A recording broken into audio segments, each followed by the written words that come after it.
Bonjour Pierre-Robert Delatour. Bonjour. Vous avez publié chez Glénat Frères des Orques, je montre la photo de la couverture qui est magnifique. Et vous racontez toutes vos rencontres, quelques-unes de vos rencontres avec les orques. Il y en a deux qui sont très...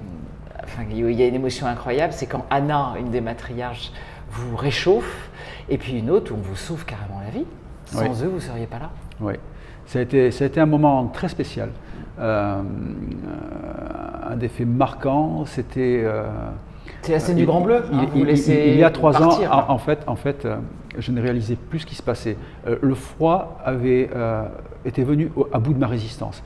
Il faut comprendre que la sensation du froid, c'est quelque chose contre laquelle on peut lutter, mais le froid, tous les jours, toute la journée, finit par vous vider de votre énergie. Et c'est ce qui s'est passé. Je me rappelle que c'était juste après l'avant-première du Peuple des Orques qui s'est passé au cinéma Le Grand Rex à Paris. Le lendemain, je partais participer à un triathlon Ironman à Barcelone.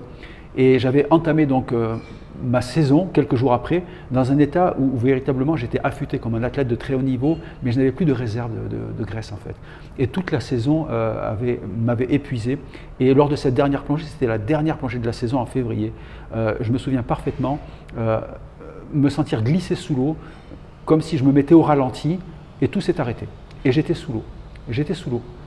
Et au bout d'un certain temps, j'ai entendu un sifflement dans mon oreille. J'ai entendu ce sifflement devenir un chant. Ma conscience est revenue petit à petit et je ne sais pas ce qui s'est passé. Mais c'est ce son-là qui m'a sorti de la transe dans laquelle j'étais en train de tomber, parce que j'étais juste en train de couler. Ma flottabilité n'était pas bonne et j'étais en train de couler au fond du fjord.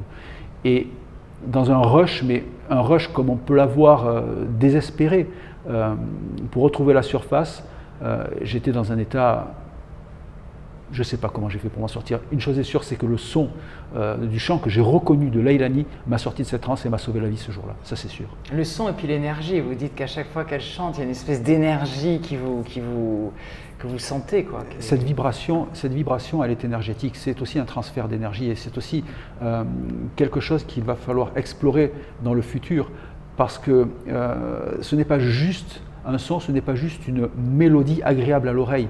Le son, quand on est dans l'eau, se propage 4 fois plus vite que dans l'air. Le son, quand on est dans l'eau, nous sommes de l'eau dans de l'eau, nous traverse nos organes, touche notre intimité à l'intérieur, va toucher chacune des cellules de notre organisme et qui va résonner, qui va se mettre en résonance.